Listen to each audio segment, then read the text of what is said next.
What's up, YouTube? I'm Robert, and this is the biker channel, B1. Today, you are here for the 20th episode. I can't believe it. 20 fucking episodes.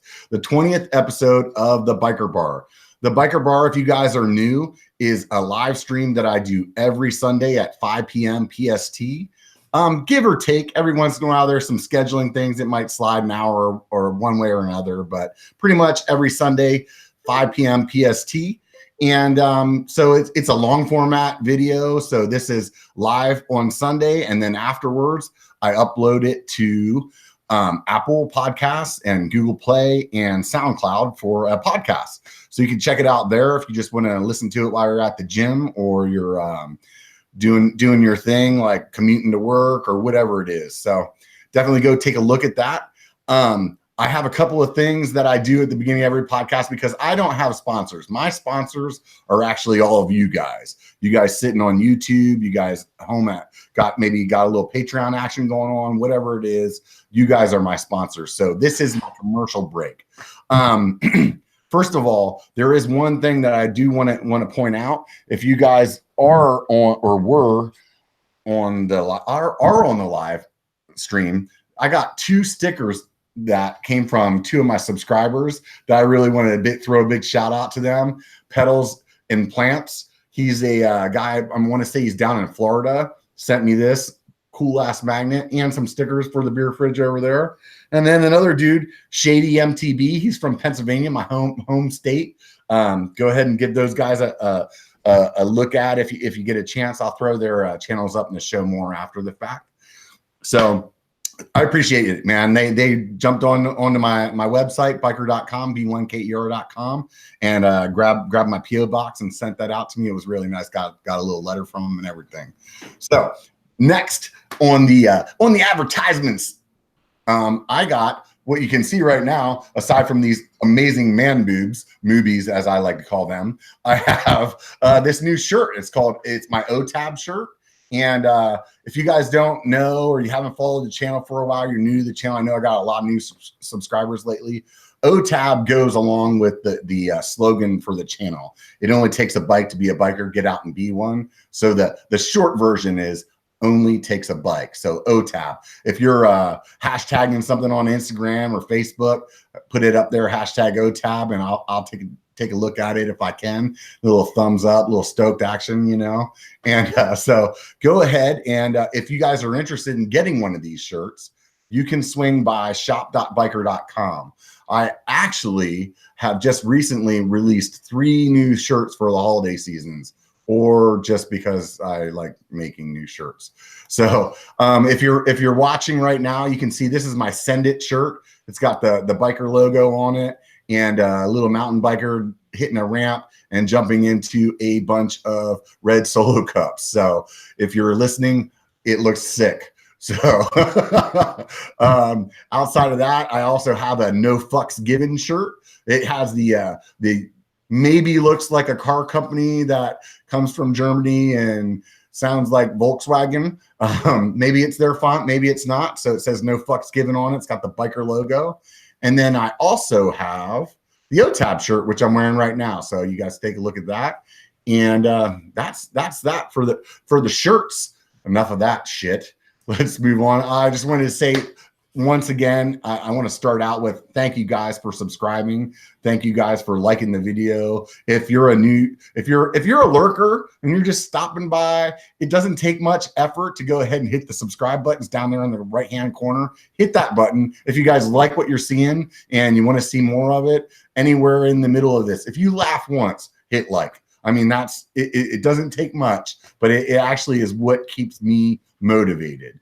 So tonight, I am super stoked to have this guy on. His name is Eric. He is from Texas, and we won't hold that against him too long because I am a Cowboys fan. However, he does run a YouTube channel as well, and it's something about surviving adaptive mountain biking. So I think we'll go ahead and let Eric go ahead and say hello and maybe give us a little intro to what his channel is about. What's up, Eric? Hey, how's it going? So yeah, I run No Front Brakes, and it's about riding a mountain bike with a prosthetic arm and trying to step outside of your comfort limits and push yourself just a little bit harder and improve and do things you wouldn't have thought you were capable of doing.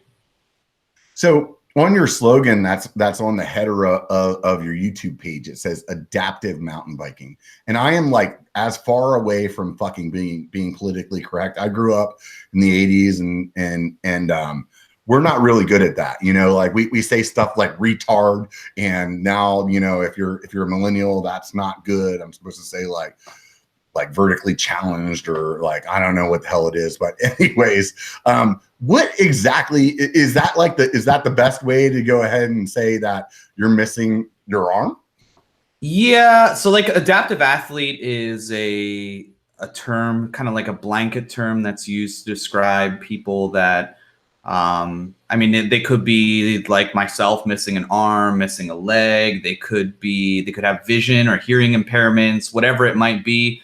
The adaptive athlete umbrella is just like a way that it's like a catch-all statement to say someone who's riding bike in a non-conventional way or doing any sport in a non-conventional way. In my case, it happens to be riding a bike. So does like being 290 pounds count? I mean, I don't know. I don't really know the rules. Can I identify as being adaptive?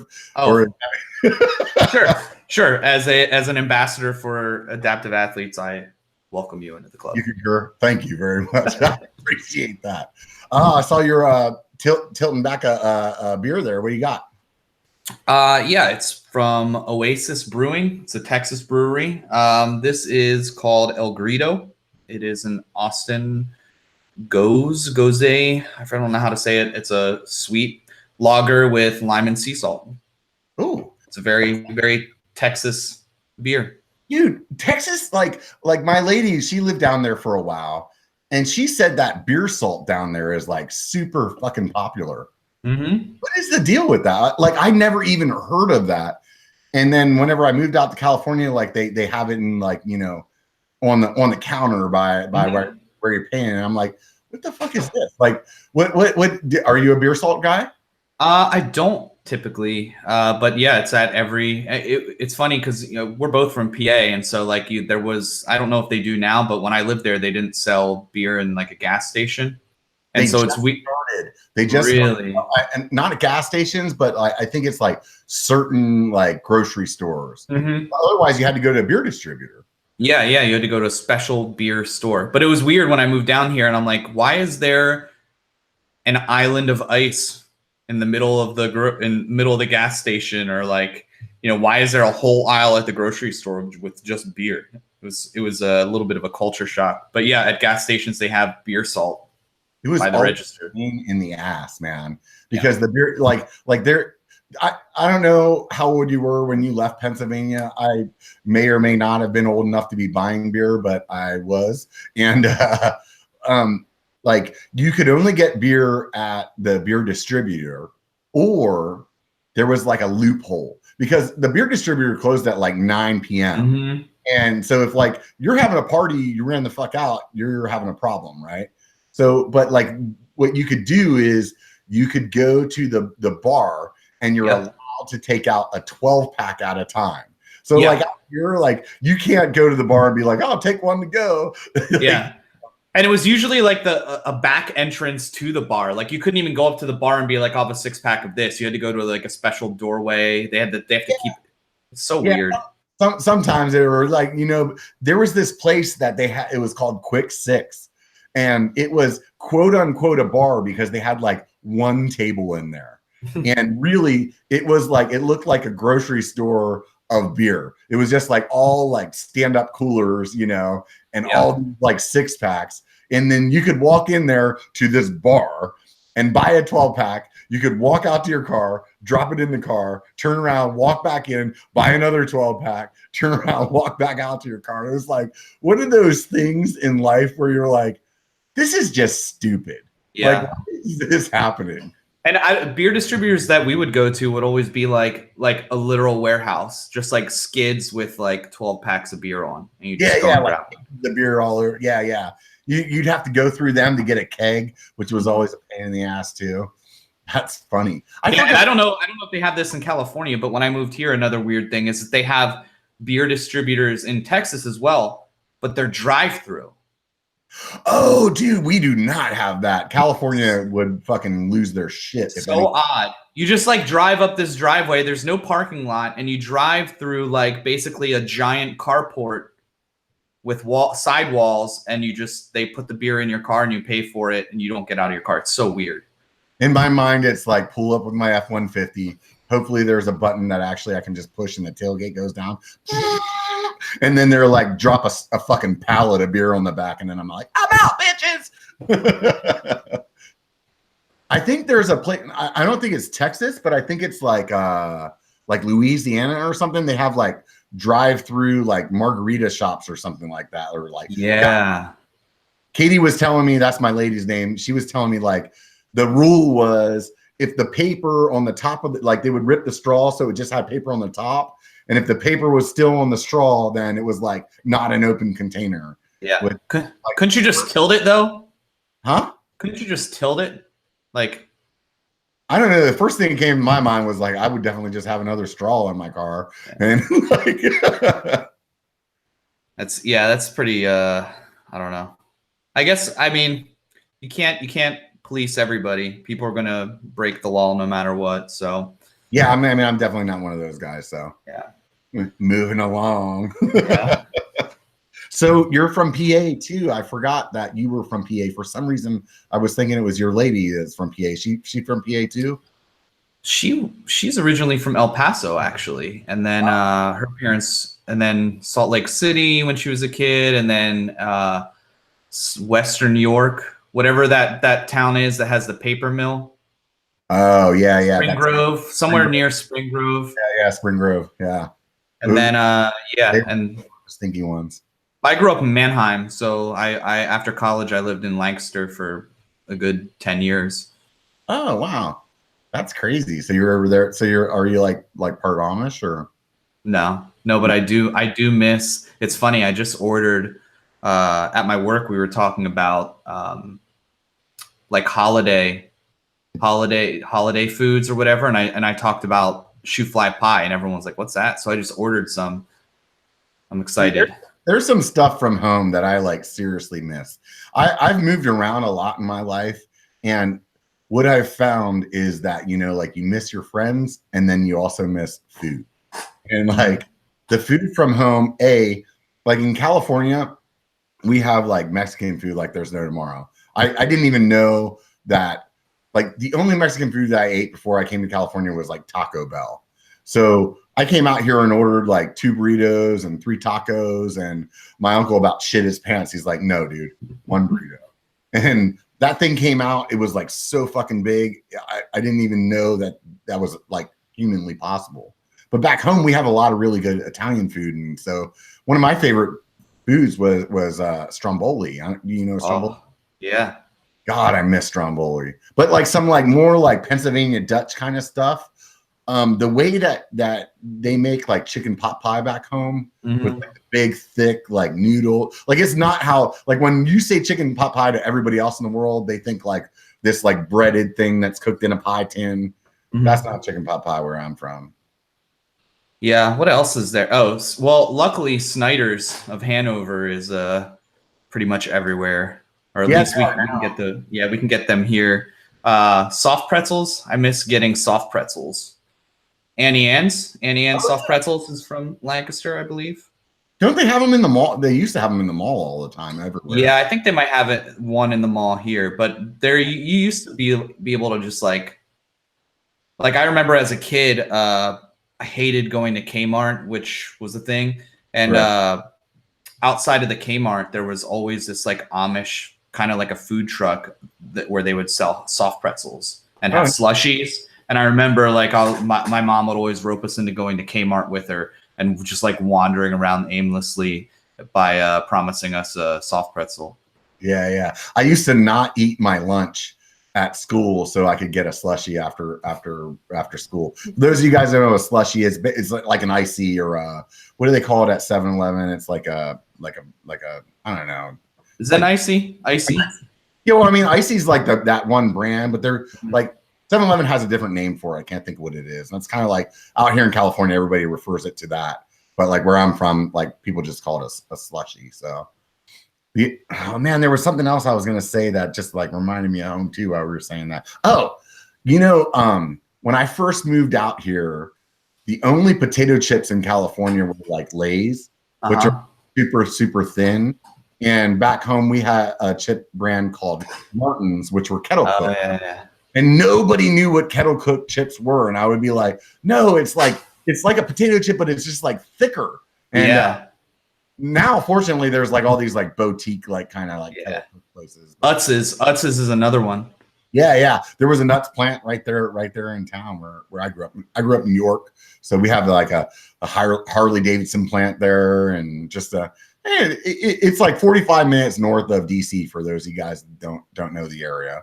I used to always say I'm from South Central PA because it made me sound tough, It sounds better than Pennsylvania.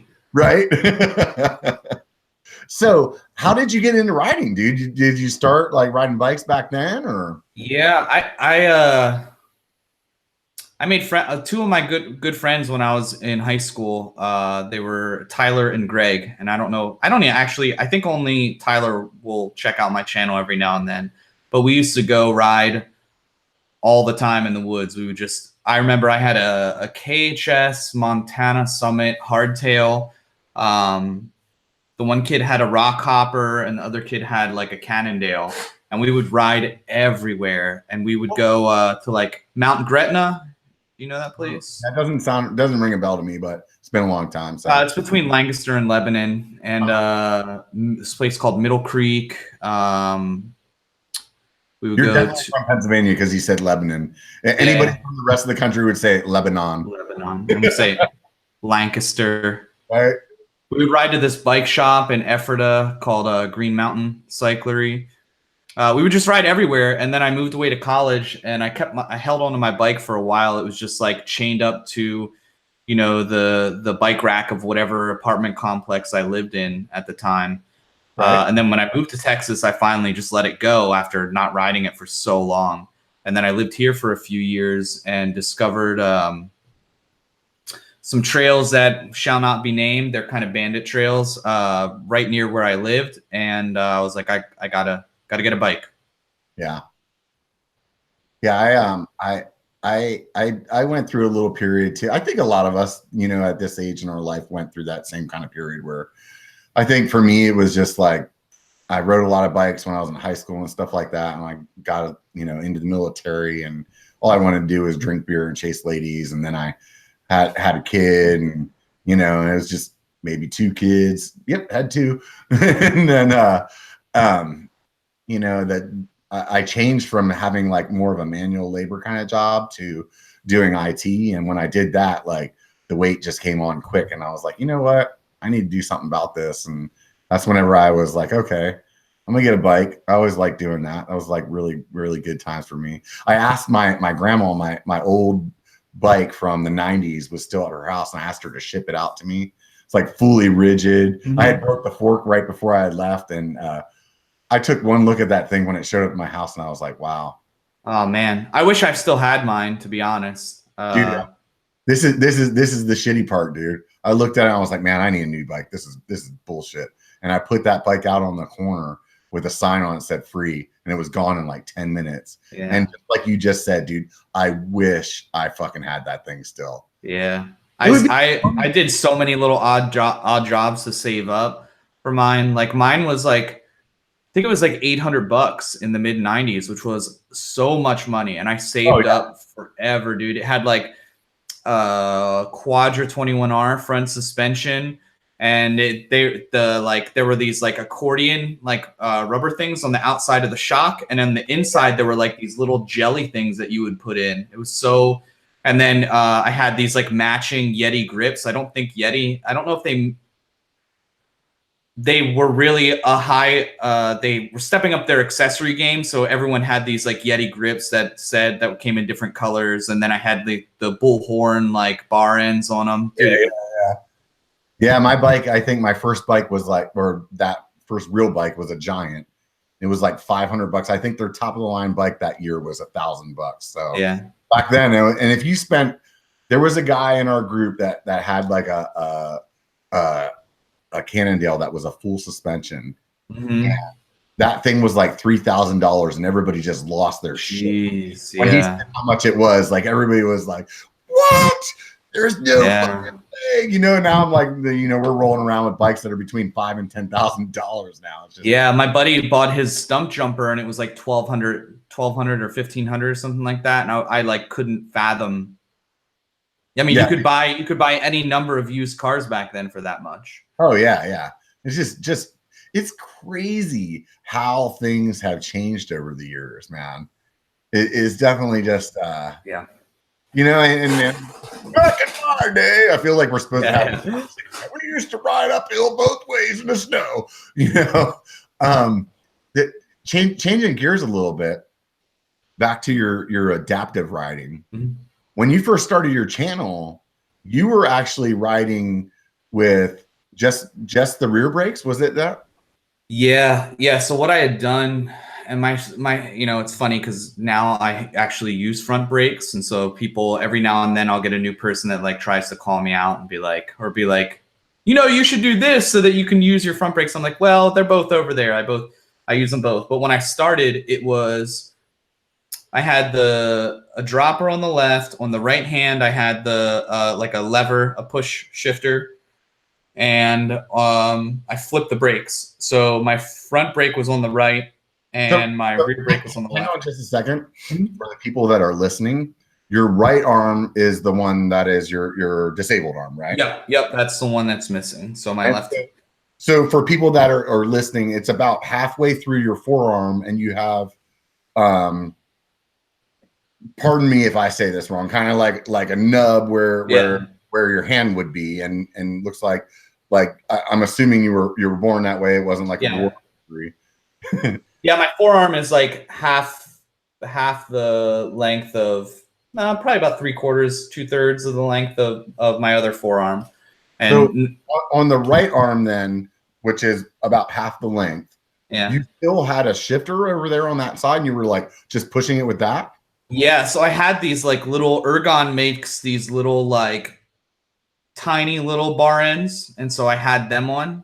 And so what I would do is I would just make sure whenever I needed to shift that my left hand was butt up against there, and then I would take my hand off the shift or off the grip, which I would basically rest it on the wrist, which because there's nothing past that, and I'd put my shoulder down underneath and push or pull the shifter to shift.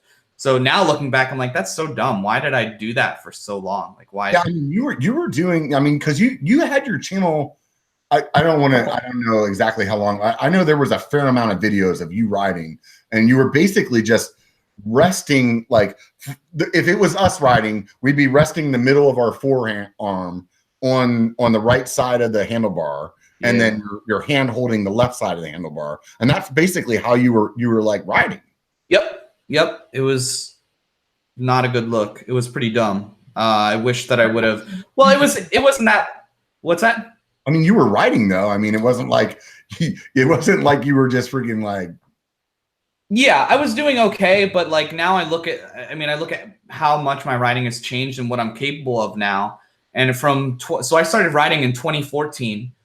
I started the channel midway through 2017. So for 3 years, I was riding a pretty low end cross country bike on like Austin, really chunky technical trails without a prosthetic. And like, so how the hell were you like doing anything technical? Like,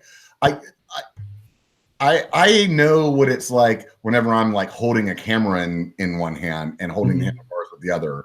And even if I was to rest my arm on there, like the ability to ride like that through anything that has any kind of chunk in it, like I cannot believe that you were doing that. Yeah, I kept on getting blisters on the underside. So like where, on your wrist where I don't know which bone it is, but it like there's like a knuckle there on the outside of your wrist. Yeah. So if you imagine, like that's where I was resting on the grip. right where that little like notch is, where the bump And is. you still have a wrist, even though it's just like your arm didn't grow to its full. So Yeah. Like it's still kind of a wrist, and I still have both bones. They're just not as long as they should be probably. And so I was getting blisters all the time, every ride, to the point where I had sweatbands. I would keep like almost like how the Harlem Globetrotters wear their sweatbands. I would keep one there, and that would kind of keep me from getting blisters right there on my arm in the same spot every time. So somewhere along the line, you're like, this shit's gotta stop, man. Mm-hmm. Yeah. Well, the funny thing is like I never wanted to. I thought for some reason that if I would figure out a better way to do things, that I would be selling out, or that I would not be true to myself because I was trying to figure out a way to do it like everyone else. When really, that's not. I mean, me figuring out a way to do it kind of like how everyone else did it allowed me to do so much more. I'm just so stubborn. I was so stubborn for a long time. And I think we're all that way, man. You know what I mean? At the end of the day, dude, there's so many fucking things that like I mean, just something as stupid as a dropper. For a long time, I didn't buy one because I was like, I ain't no fucking dropper, dude. I've been riding bikes since the 90s, man. We never had one. And then you start riding with one, you're like, holy shit. So I would imagine that was like the moment that you had whenever you got into the process. Like, what the fuck? And now look at it. Like if someone said, hey, I will give you this hardtail with a 150 millimeter dropper, or you can have this, like mid-travel 29er full suspension bike with no dropper, I'd pick the hardtail. Oh yeah, dude. Like I just you can't imagine riding without it. And it's the same way for me now. Like I can't imagine going back to the way that I was riding before. So how do you go from the way that you were riding to having this prosthetic? Because I think there's a pretty interesting story there. Yeah. So I had gone out and ridden it's called Pace Bend, and I have a couple of videos on it. And there's this guy, Leaf. I don't know which way he prefers his name said, but he built a lot of trail out there. And so I was on like a local mountain bike message board posting pretty frequently, and he messaged me and said, hey, you should really talk to my friend Aaron. He runs a prosthetic clinic, and he also owns this company called Chumba Bikes that makes titanium hardtails. And so I was like, yeah, okay, I'll do that. I'll reach out to him. And he gave me his number and this other guy, Vince, that works there. And I texted them and said, hi, I'm a friend of Spice Wookie, which is like his like online moniker that he was going as. And he told me that I should meet up with you. I only have one hand and I ride bike, and I just bought I had my so like in April I bought my Hightower, and in July is when I started putting out videos. And at that point it was August. So I had a month of videos, so maybe like 8 videos or something like that. And that's when I reached out to Aaron. I said, hey, I have one hand. I just have this full suspension bike. I'm getting better at biking, but it's not optimal for me. And so he said, hey, come out. Let's go ride together. So I went out and rode with him.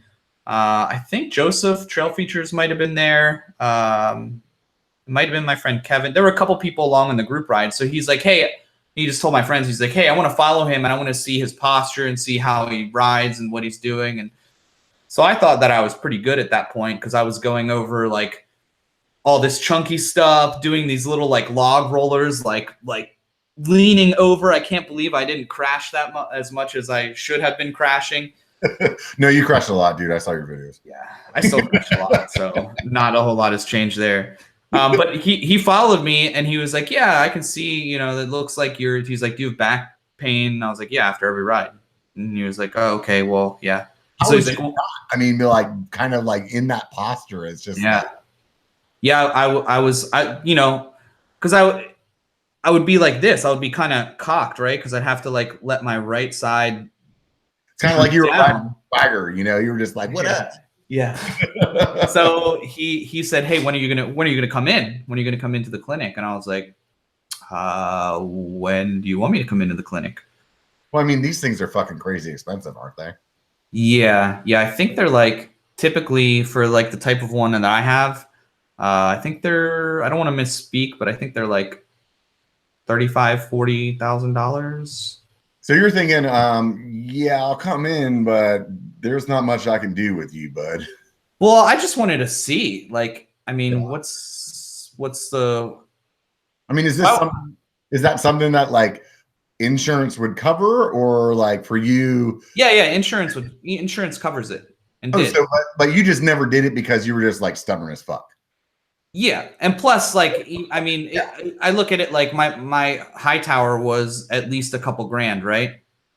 And so my share of it was like 2 high towers, right? So yeah, so I don't want to get into too much of the details on what it actually ended up costing and everything, but I understand. I just kind of want to set the stage so people understand it. Yeah, they are expensive, and it's because each one is made custom, and each one is a couple appointments, and each one requires mine required I had to go in and get fitted, which means they basically do like a cast of your arm or your leg or whatever, and so they take a cast and then they do an inverse of that cast, and then they make this.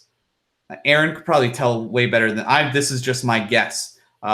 They make this like rubber pour of it that fits on your arm then. So it's like this really thick rubber. And then on the outside, then they take carbon fiber, carbon sheets of carbon, and they wrap it. And then you have a carbon fiber hard outer sleeve.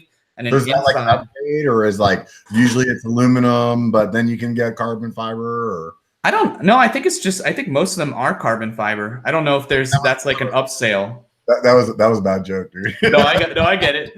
No, I don't know. I don't know what other. I only know what I have. I can tell you because I had one when I was a kid. When I was like, I probably stopped wearing it when I was like 11, 12. Yeah. My mom probably knows better than I do when I stopped going. There's a bunch of people in the prosthetic industry. They're like, oh, carbon's for bitches, man. You got to ride with them. Yeah, the carbon cracks. Yeah, right.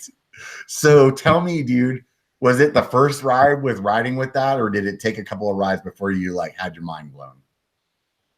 First ride, but the first ride was also really difficult just because I'm not used to it. Right, because now you're trying to learn like basically to ride completely differently. Yeah. So what was the thing that stood out to you the most that made it so hard? Just because you're essentially attached to this thing. Like the way that this thing, like it's strapped onto your arm and then it like clicks into like what kind of looks like a hitch for a truck, like a trailer. Yeah. You kind of drop, and it's loose. Like it doesn't click in. Like the prosthetic clicks onto my arm. Like so I'll get into it a little further. So inside that thick rubber layer, or I don't know if it's I don't know what kind of fat, or it's some sort of. I don't think it really matters. I think the point of it is that whenever it clicks onto the hitch on your handlebar, it's loose. So it's not. It just hangs on. It's just like take your hand and make an O shape, and then imagine putting it onto like a truck hitch and holding on. So it's loose. It wobbles around. I have to make sure my angle's right. I have to keep tension on it. So as I'm riding, not only am I thinking about, all right, now I have to keep my elbows out to keep my shoulders square so that I stop hurting my back, but I'm also focused on like, okay, I'm still going over the chunky stuff. I'm still riding, because Aaron told me when he first gave it to me, he said, go out in your neighborhood, ride some hike and bike trails. And so I was like, okay. So I like pedaled around my cul-de-sac a little bit. And then I was like, hey, I'm going to go ride Pace Bend Park again, which is like all rocks. And he's like, dude, like, it's not what I told you to do, but I'll go. Right. So he came with me and we rode it again. But yeah, aside from like, it wasn't so much like, it hurt a lot less because me having, a bunch of sweat on my arm from it now being in this like wetsuit arm sleeve thing compared to like my back being in pretty bad pain after every ride. That was like completely negligible. It didn't bother me. but I had all these mental things that I had to remember. So I'm like the whole time, like really thinking about, okay, elbows down. And so I kind of had to relearn how to ride a little bit. When you're a little bit of a meticulous guy like that too, so I can see you going a little bit over, like really like kind of like overly thinking things through, right? Yeah. Details. The details are you know, I get so hung up on details. So not only that, then you had to also, you were shifting with your right arm. Now you can't do that. Mm-hmm. That was more of a concern than me figuring out how the prosthetic was going to work, because Aaron was already an expert at that. He knew how that was going to work. He knew how it was going to attach to my bars. He knew this company in Boulder called TRS Prosthetics that makes 2 different mountain biking attachments. So he knew that we were good there. But we didn't really know what to do, or we had to figure out was, how am I going to shift my cockpit around so that I can still ride? And so what we decided to do is go to grip shift, which is typically on the right. We flip it around, so it's a reverse action. And I was super against grip shift because my friends had them in the 90s, and they were constantly messing with their derailleurs all the time, because it would like it's you know, one click moves it too far, and then you're jumping between gears. So I was like, man, I don't want to do that. But we put it on, and grip shift is great. I love it. In fact, I think a lot of like cross country riders are starting to use grip shift now. Have you thought about using like electronic shifter now, where it's just like a button? I have one. The guys at Archer Components sent me one. I haven't set it up yet, just because I want to make sure that I have a solid like week or 2 to play with it first, because I want to make sure that, you know, if I'm going to put this thing on and I'm going to try it out, it can't be during race season, and it can't be during some time where I already have a prior obligation to go do something crazy or go to a bike park or go. You have to kind of relearn, because I mean your muscle memory is changing gears by grip shifting, not by buttons. So once again, it's something new. So we figured out dropper goes on the left. It's already on the left. Grip shift replaces what's on the right. I had SRAM guide R's, so we could stack they have a really thin profile, so you can stack those. So really everything is on the left-hand side. So wait a minute. What you just said there is, now you decided to start running both brakes. So now I do run both brakes. So at that point, you were relearning how to shift now, and then also somehow like fucking claw shifting or braking with like, I don't know, like how do you have extra fingers on your left hand? No, I mean, so I also it's like, how the hell are you holding the bar and using 2 brakes? And like, that is just crazy. Yeah. So I also switched to ergon grips. I think the ones I have now are ergon GP1s, and they kind of have, let's be honest, they look like grips for the elderly.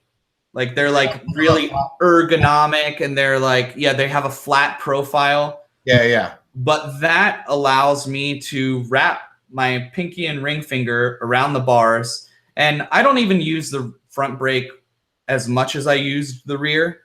But so sometimes it'll just be, you know, just like normal. But the ergon means I have more surface contact with the palm of my hand and my bars, which is like super important.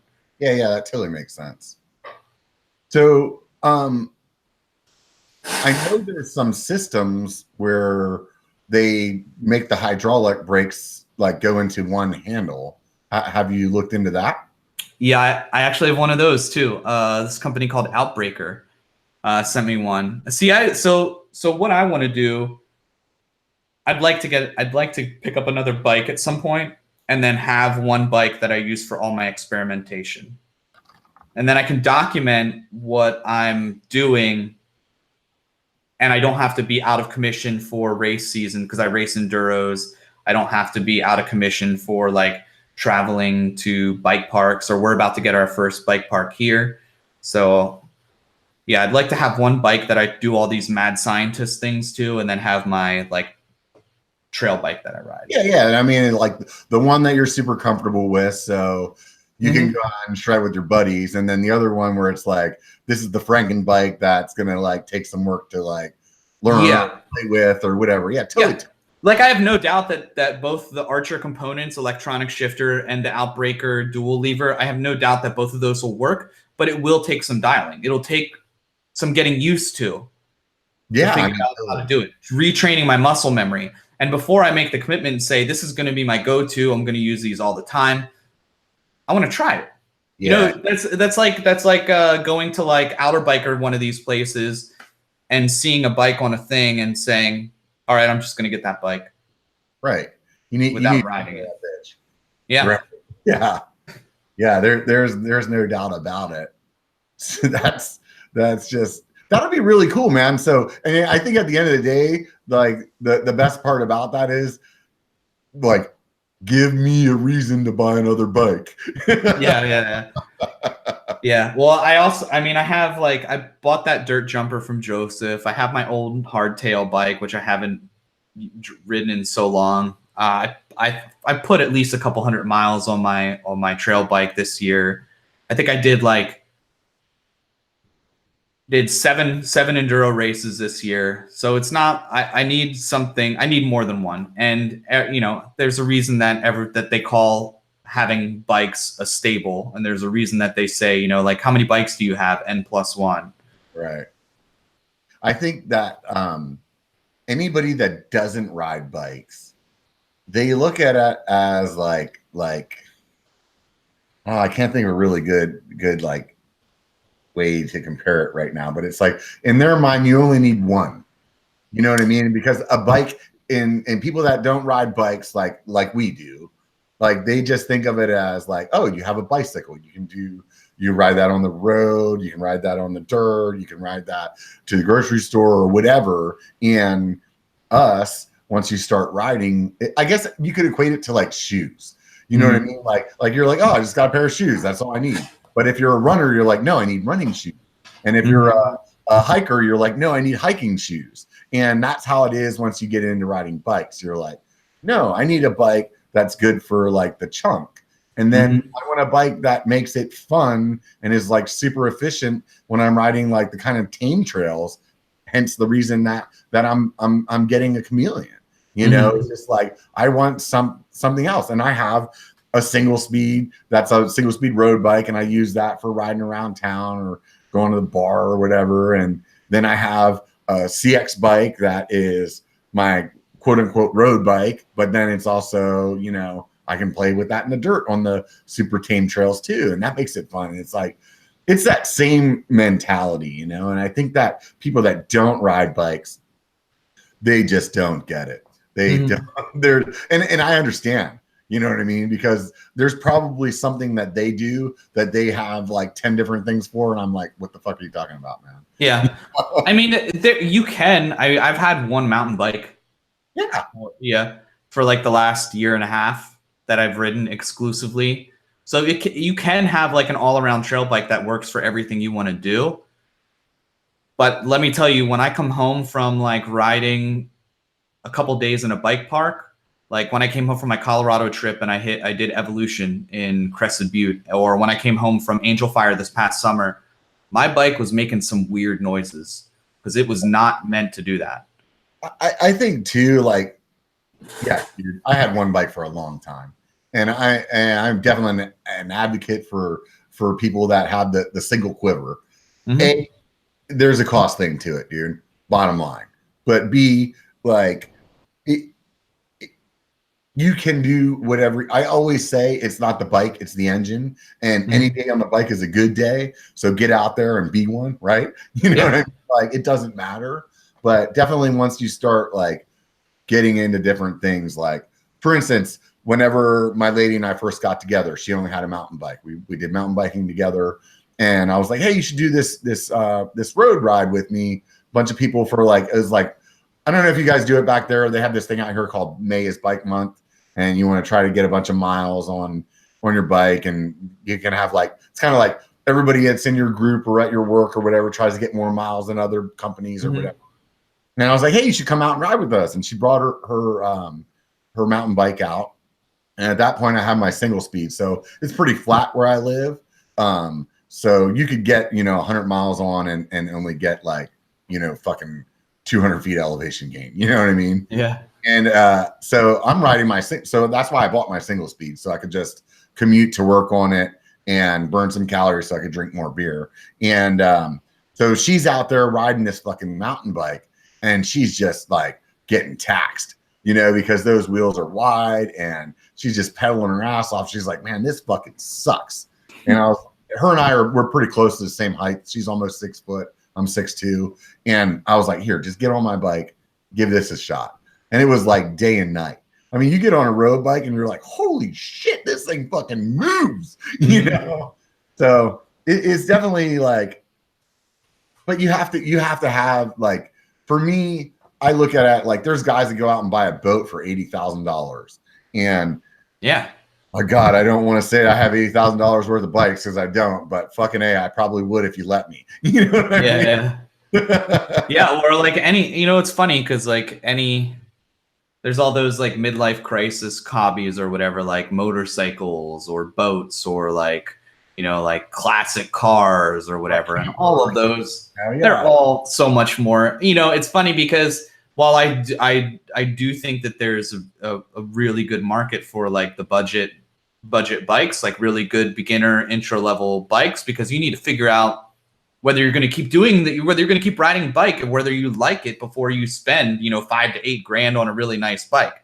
Yeah, but for sure.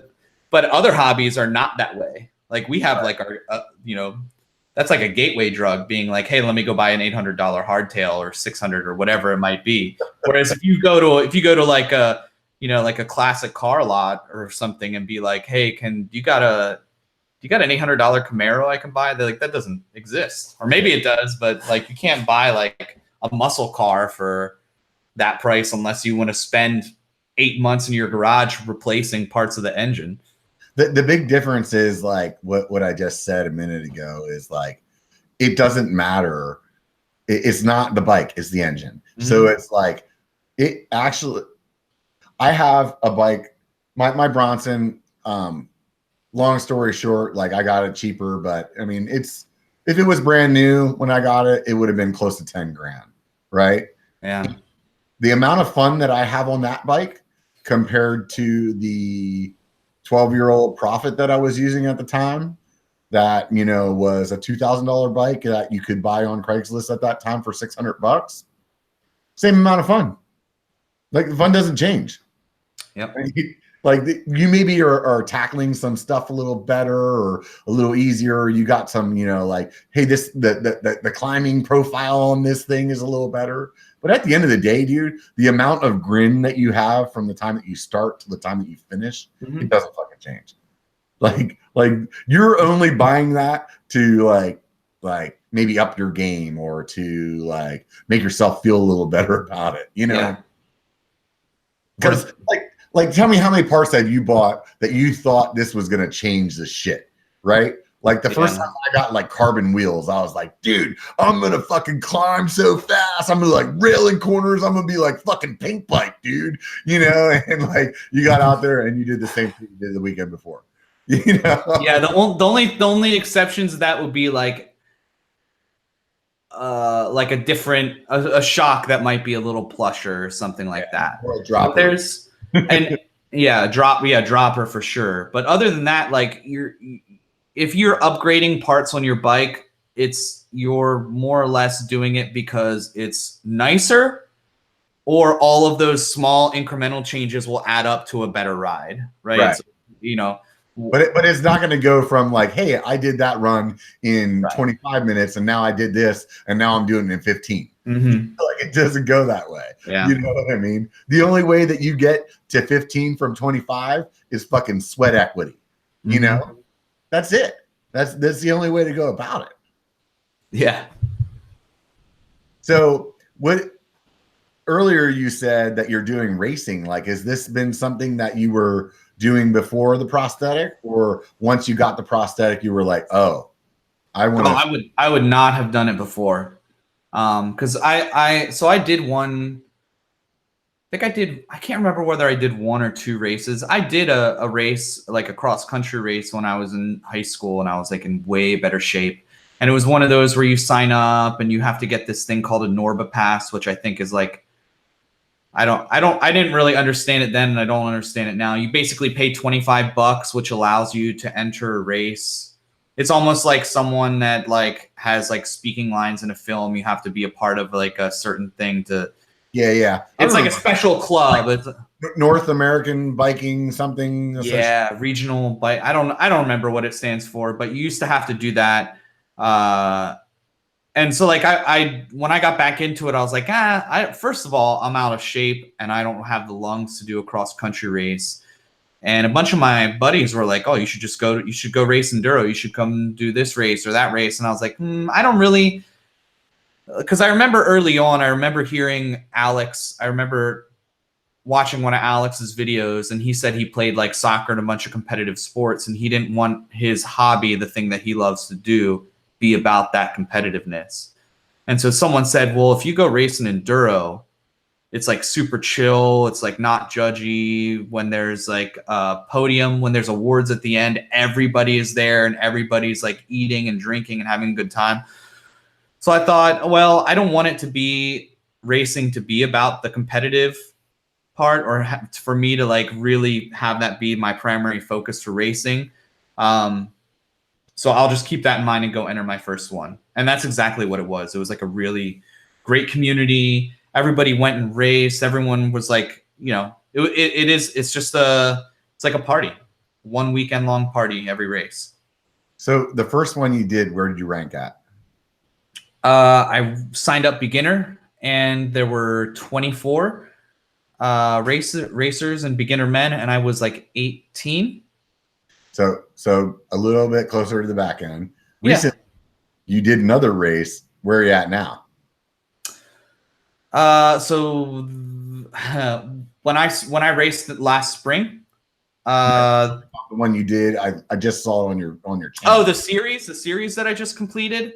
Yes. So there were 3 races in that series. I was in 30 to 39 men.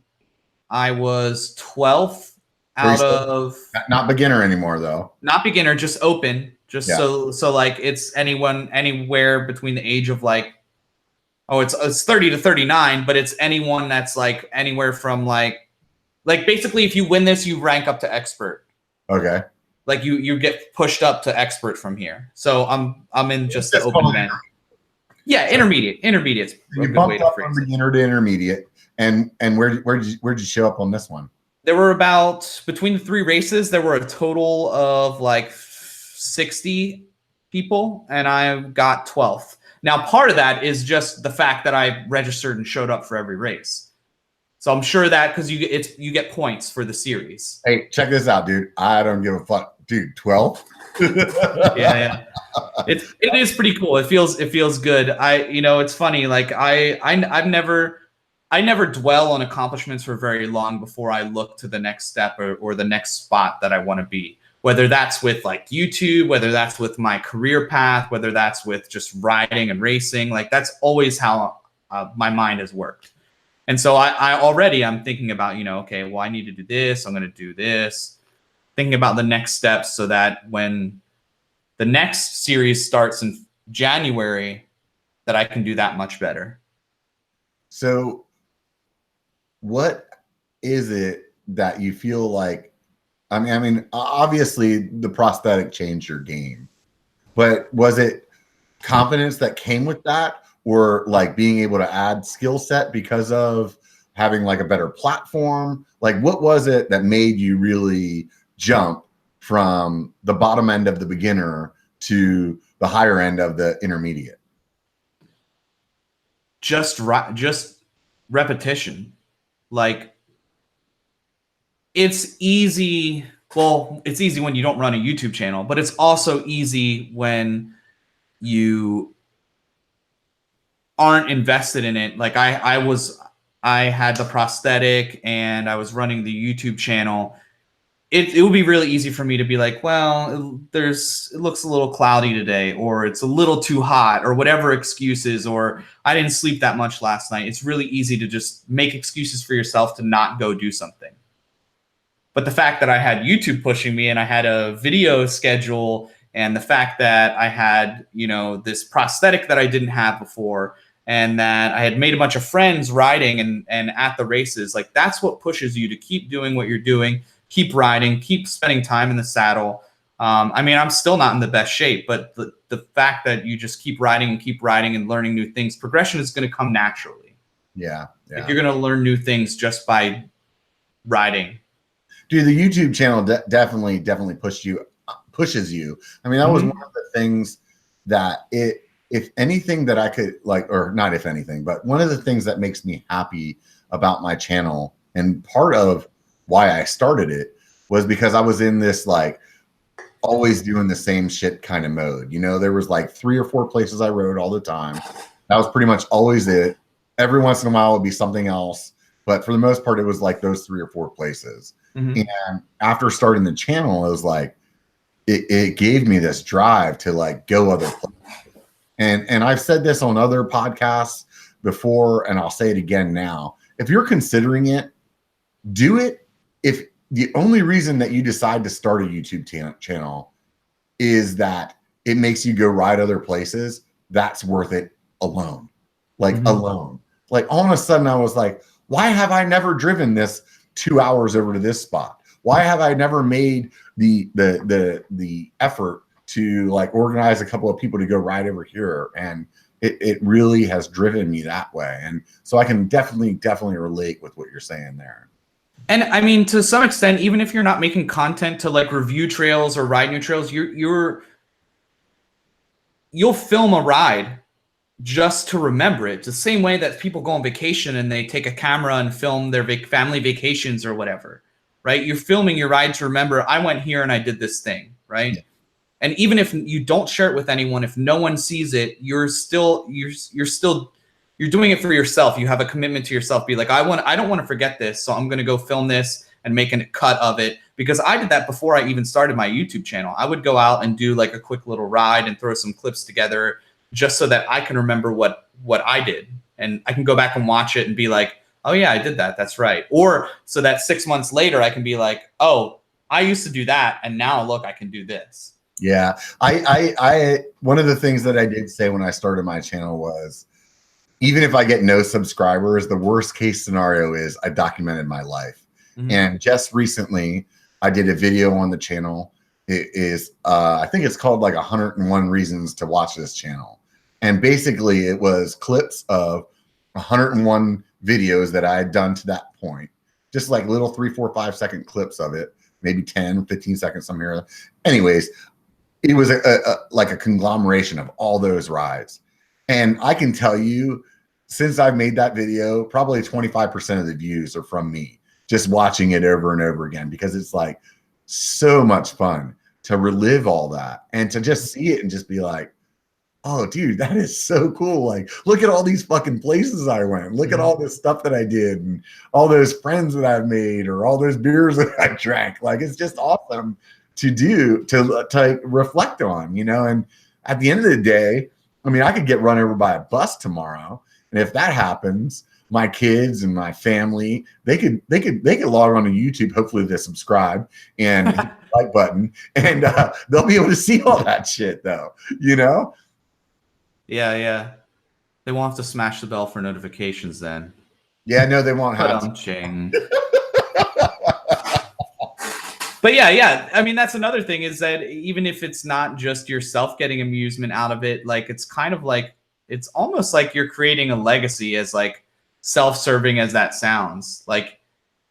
If something were to happen to any one of us tomorrow, our videos aren't going anywhere. They're going to be out there and people are still going to watch it. And that's crazy. That's amazing. Think about it. 100 years ago, what was your legacy? Someone would walk by a graveyard and see a tombstone and know that you're buried there. Now, yeah, because your friends, your family, I have hundreds of hours or maybe not hundreds of hours. I don't know how much, a lot of fucking time they could spend watching me be a jackass on a bike and like hearing me laugh and talking about whatever. Like, I don't know if you've ever lost somebody close to you, but this is going dark real quick.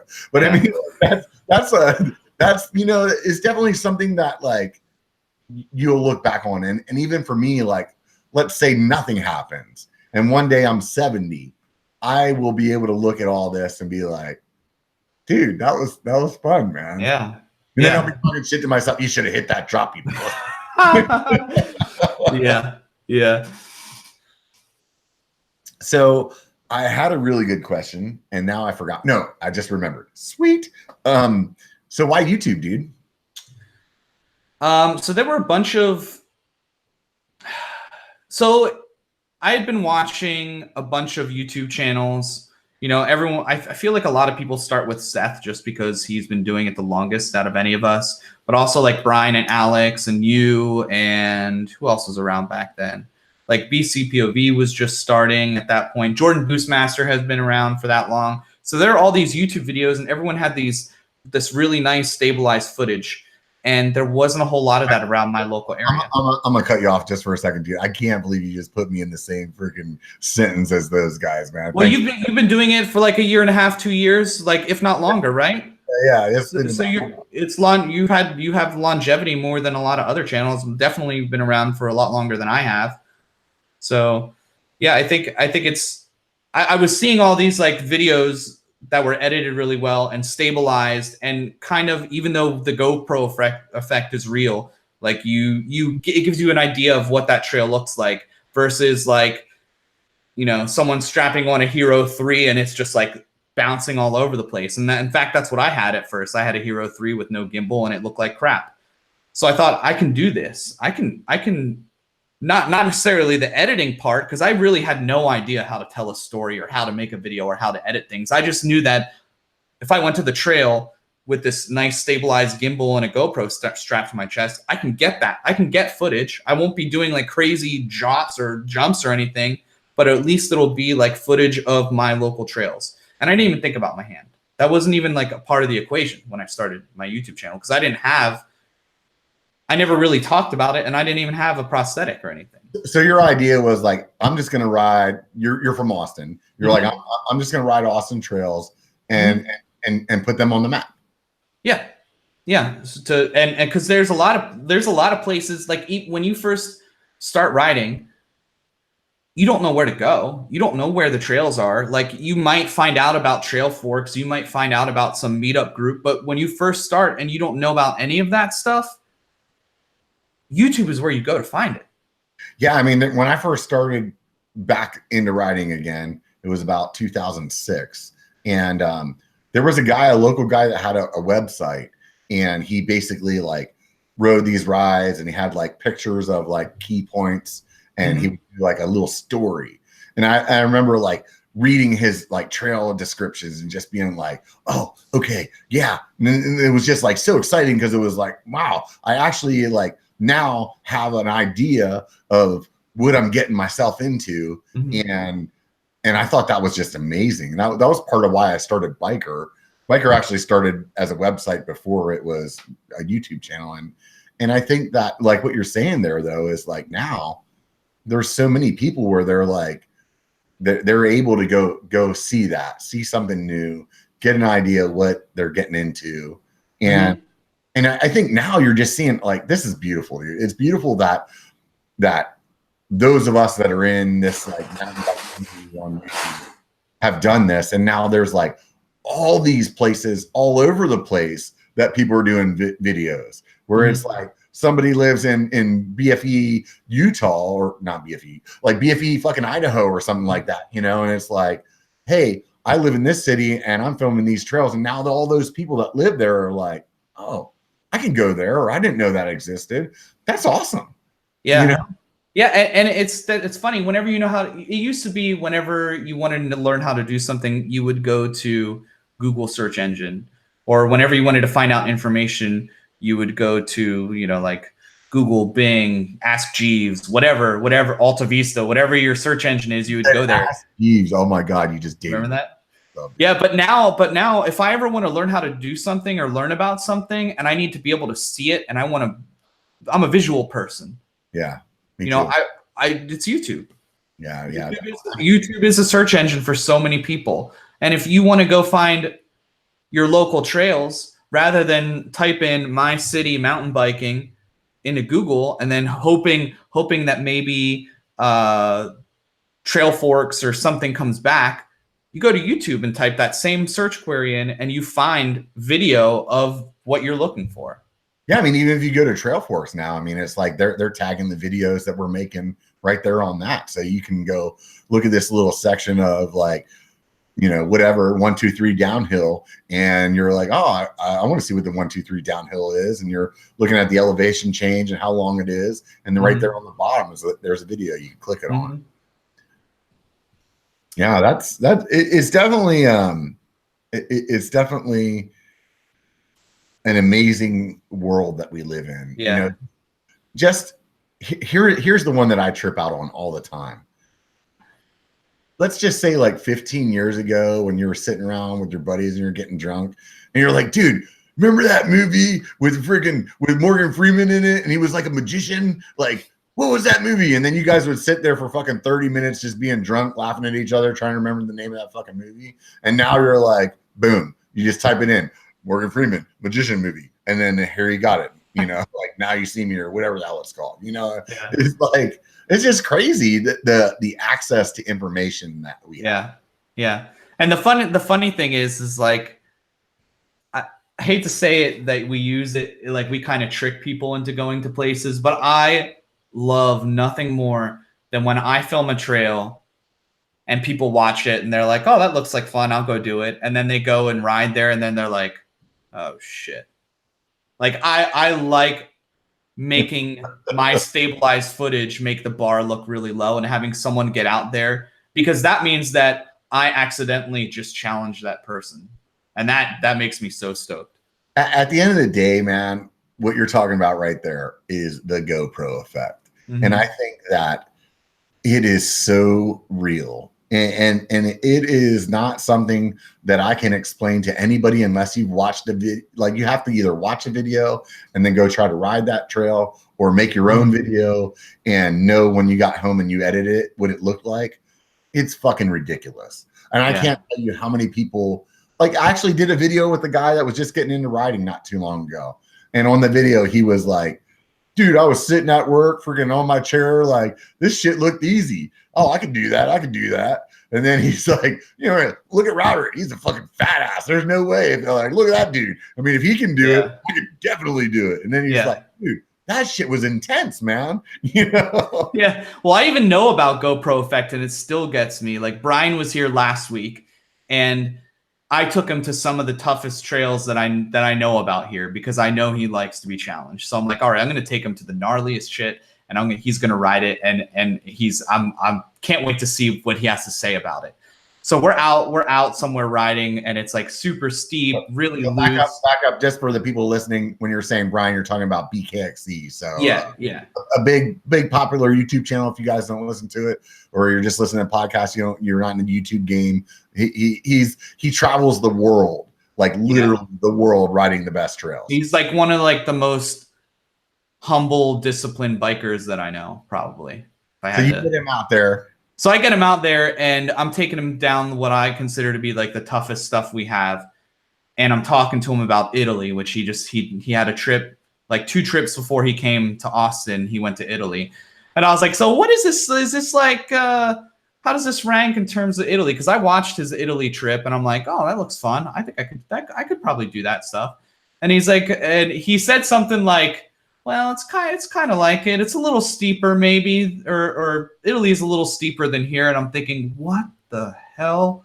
Like, the GoPro effect gets me, and I even know that it exists, and I have, I acknowledge that it exists, and I know what it looks like, but it still trips me up. Oh yeah, hands down, dude. I will say that when I see a video and I look at it like BC POV shit a lot, where I'm like, oh my God, that is steep. And I know in my head that if I'm thinking, oh my God, that is steep, it is ridiculous. Yeah. It is like ridiculous.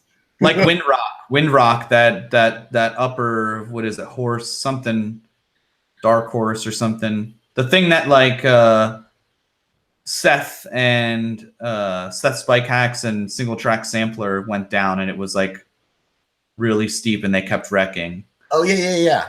Or even the Horse Thief bench that RC and Outdoor Gold and the Crashing Dad did. Like, I'm like, oh man, those ledges look pretty big. Horseface is the one in Windrock, that's right.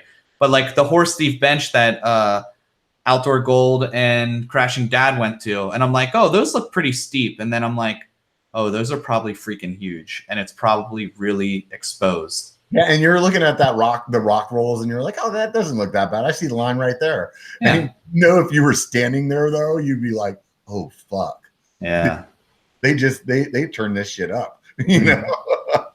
Because I think that same section's where like Seth went through, and he like threw his bike over the fucking side. He was like, oh yeah. And Seth is a badass rider. Like there was no like doubt how good of a rider he is. If you guys haven't seen that video that we're talking about, Outdoor Gold's channel, is it Horse Thief? He just did one just the other day about it, and it had this like cheesy ass 80s music on it, and he does this like awesome freaking like intro to it, and it is such a fun video. If you guys don't or haven't been to Outdoor Gold's channel, I will hopefully remember to put it in the show more. Go there. If not, just search Outdoor Gold. You can't fucking miss it, dude. Yeah. Both his and Shane's video, I identified so much with it because they both cleaned that section after like they both wrecked multiple times, and at the end they were all like, oh, standing up, running around, and everybody ran down and like group hug, whatever. And I'm like, I've done that. And you get such a rush off of that. You'd like even taking out all the music, any theatrical effect, when someone cleans something that you were like watching them do for the first time and they do it, you get super stoked. Or when it's you get incredibly stoked. I'll tell you, like, you cannot, no matter, I don't even think the best actor in the world can like reproduce that sound in your voice when you are that fucking stoked. You know what I mean? When they're just like, when somebody cleans something like that, like when Alex Single Track Sampler went over that, there was like a rock roll that he did. I think it was like Moab or something like that he had fucked himself up on, like that sound in his voice, or the Crashing Dad when he cleaned that section, like that sound in their voice is just so like you hear all the emotion in it. You're like, and a lot of times it sounds like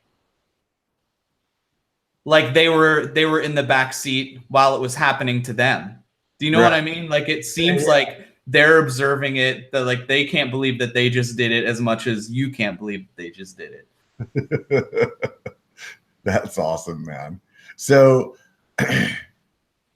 the reason that you started the YouTube channel was like kind of bring Austin to the map. How has that changed since then? Well, once, it started to change when I rode with Joseph for the first time, trail features for everybody else. Like you know him, and you know that he's really good at telling a story. Like he's really good at doing the video production end of things. And so when he interviewed me, and I think that was like when I was in the middle of getting fitted for my prosthetic, and he was like asking me questions about like how I ride and everything, or like similar to like the questions that you were asking earlier. That was when it clicked in my head where I was like, oh, there's something there. There's something there beyond I just want to go film these trails. Like I'm so naive that I wake up every day with one hand that I don't think that other people might find it interesting. So that was when I started to pivot things and be like, all right, this is going to be a part of it. This is going to be a part of the channel. Like my progression, I'm getting the prosthetic, like I'm going to talk about it. This is going to be a part of my channel's growth. Instead of just ignoring it. Yeah. Instead of it just being like trail. Now it's like, I went and had this appointment, or now I'm going to go back and hit this trail that I hit before, or now I'm going to go enter this race and be the only person there with a prosthetic anything. You know, like I didn't even consider like that was something people might want to watch. So I'm going to ask you this question, and then I'm going to fucking run out to the bathroom real quick because I am having some, I broke the seal earlier, had a little issue with that. I know the answer to this question, so I'm going to let you talk about it for a minute while I'm gone. So this is the deal. I want you to explain to people how much anxiety that you had about potentially starting Patreon with your channel and how much value that's brought to you. Okay. So yeah, I started Patreon probably before. If anyone doesn't know what Patreon is, it's where it's almost like a recurring subscription that supports people that have YouTube channels or have anything really. They can have any sort of product that they offer or anything that they offer to a group of people. In our case, it just happens to be YouTube. I'm going to sneeze. So anyway, I started a Patreon probably sooner than a lot of people just because I wanted my channel to be something sustainable. I wanted it to be something that I just wasn't constantly dumping money into. So I started Patreon, and it hurt me at the beginning because all the people that were commenting on my videos, on every video and watching every video, suddenly their interactions with me were happening off platform. We were having like threads on Patreon, and they were watching my patron cut videos or like my advanced and longer videos on Patreon, and then commenting there instead of on YouTube. So YouTube kind of like dinged me a little for that a little bit.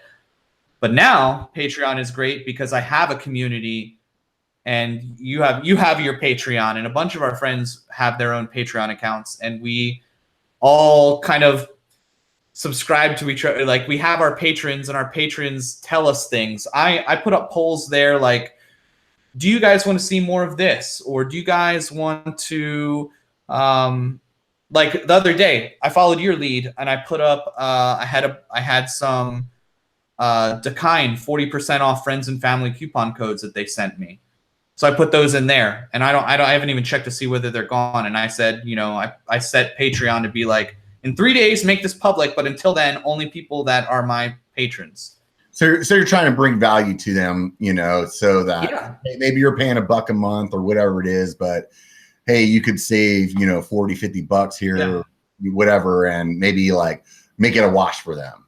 Yeah. And the funny thing is, because I've talked about this with you, is that we're constantly thinking about like, oh my God, we have to make it worth it for these people. These people are giving us actual money. Like we're not relying monopoly money. Yeah. Well, like we're not, instead of being like, all right, just put one of our playlists on repeat and play it, and we'll get maybe like a fraction of a penny from that playlist going through once. Like these people are saying, I'm going to give you, even if it's $1 a month, they're going to give you $1 a month for an unknown number of months every month.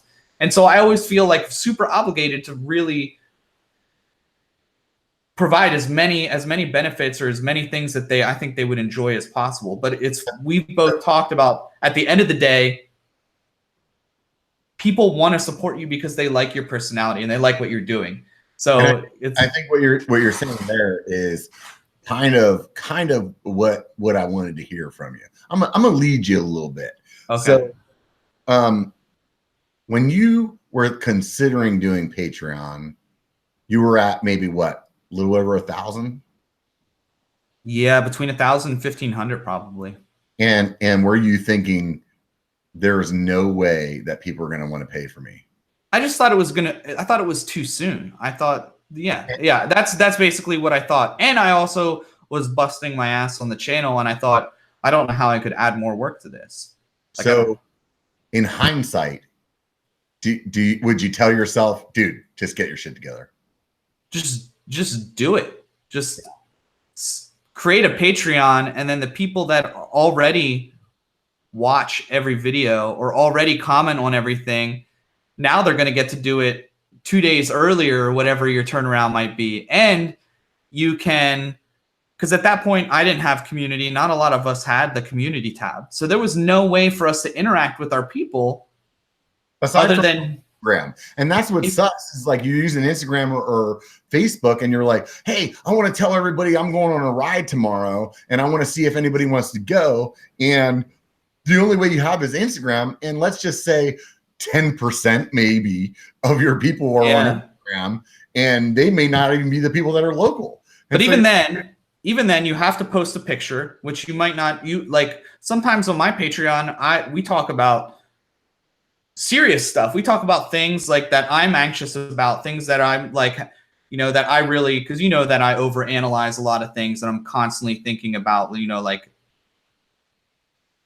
am I offending someone, or am I like doing something that's not cool, or am I alienating somebody? And so on Patreon is where I'm like, hey, everyone be real with me, and they will. We'll have like real discussions about things. No, I mean, I put rough cuts up on mine, and sometimes I'm like, hey guys, I'm thinking this, and tell me like, how do you feel about that? Or hey, I use this thumbnail for this video. Tell me if you think that thumbnail actually fucking makes sense, and because you guys are my fans, but on the other hand, you guys are my friends. That's the way I look at it. Everybody that subscribes to my channel is one of my friends. And the way that I would like respond to my friend is to be honest.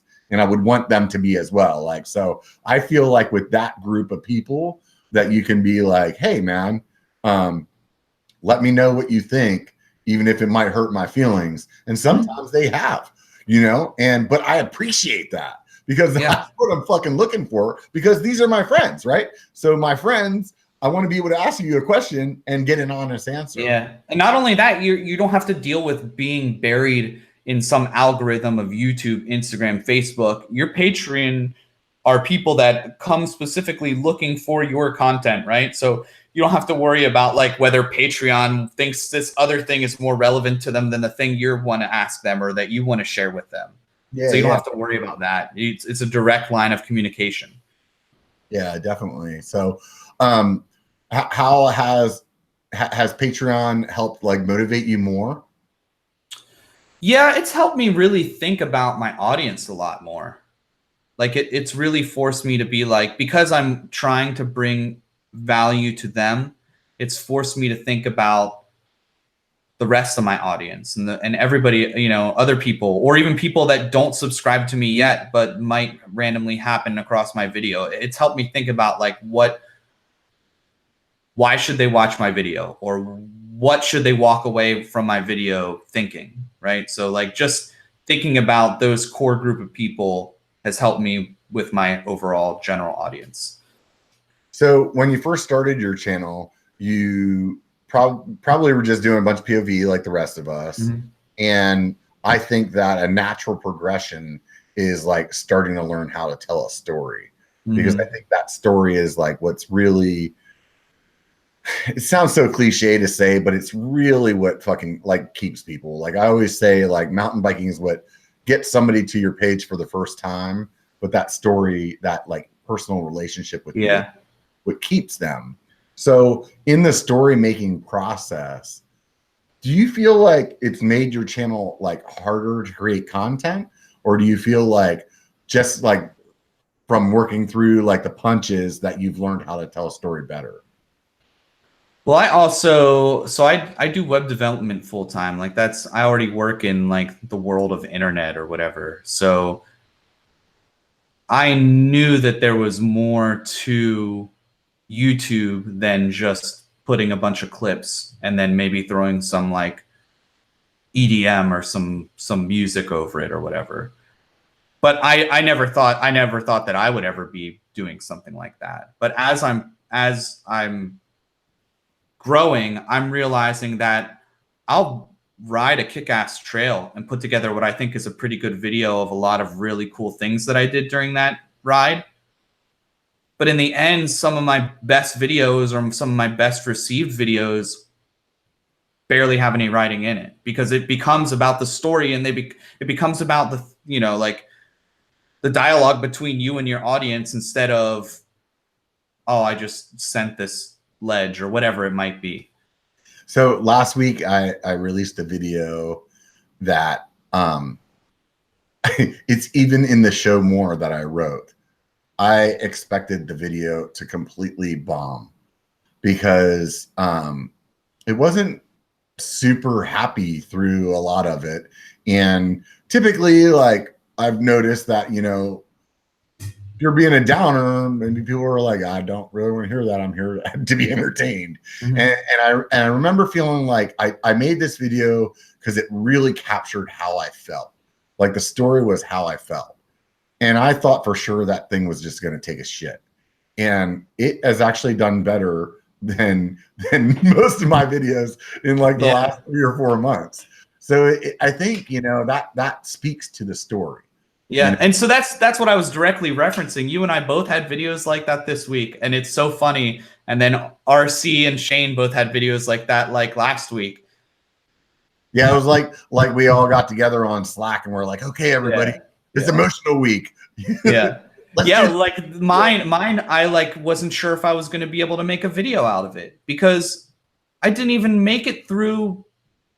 Like, I only filmed 2 of the 6 stages because I wrecked. Did you like camera mess up or it was raining or something? I wrecked and it was raining, and I'm like, I only have a third of this race filmed. Like, how can I make something out of this? How can I make a full normal, like, you know, 8 to 15 minute video out of this?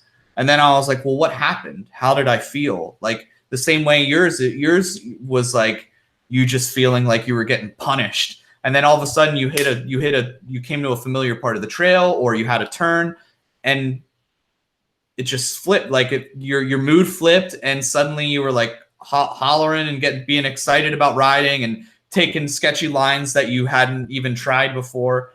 And that's what makes your video. And the fact that it's real for the first half of it, because we don't all go out and ride. Like, we're not like, a small fraction of people that ride mountain bike are pros, right? Or like really fucking good. Yeah. Or anything more than amateur, right? So that's the thing I think that at least I beat myself up with a lot. And I would imagine you can probably relate, is like, you're riding something and you're like, you want this to look cool. You know, like you at the end of the day, you don't want people to be like, this guy's a fucking dipshit, you know? And so like you're riding in it. And when you get in your head like that, you're like, oh God, dude, I'm like shit in the bed right now. And you know, the GoPro effect's in like 150% at that point. And you're like, this is not going to play out well. I know this is not going to play out well. Oh, I was leading you there so I could go get another beer, but apparently you were leading another statement. Dang. It's okay, man. So now that I got another beer, I can just keep fucking talking. So, in the story making process, or no, better than that, let's say, out of the videos that you've done so far, what's the one that comes to mind that you're like the proudest of?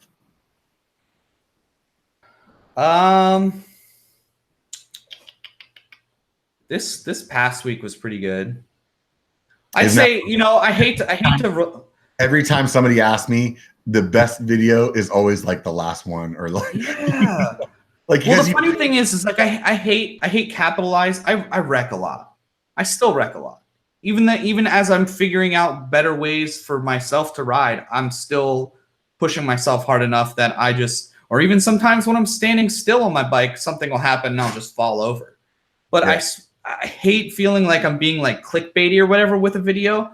But anytime that I wreck and I get up and I keep riding, those are the videos with the best story. That's just how it works. I mean, well, you overcome something, you know? Yeah. It's like here's some things happen, here's some conflict, and here's the resolution. It's always, well, I just ate shit and then I got back up and kept going.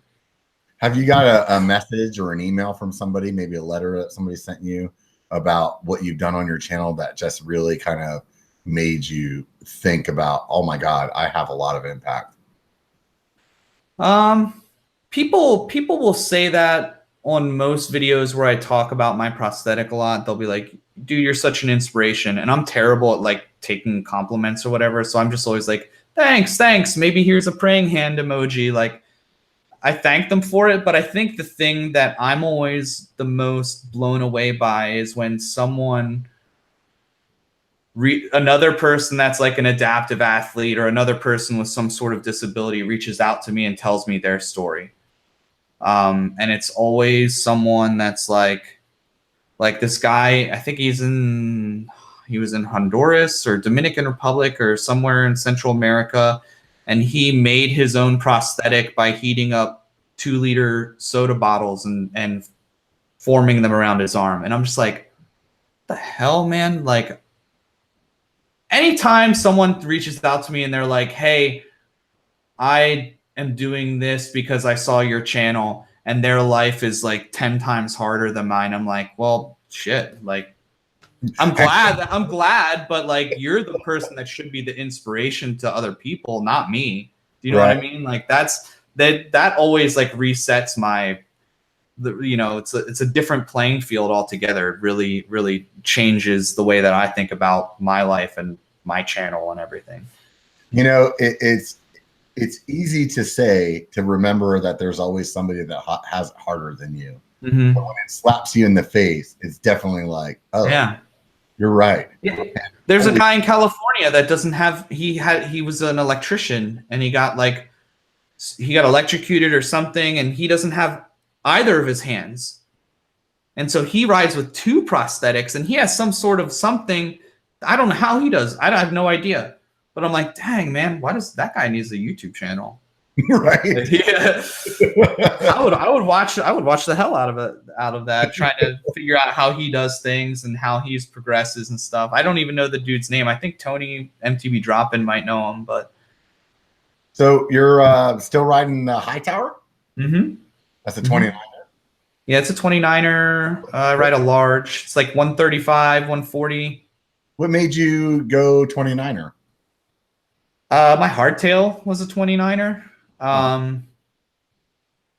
mean, when I had a bike, my bike that I had when I was a kid or when I was in high school was 26 inches.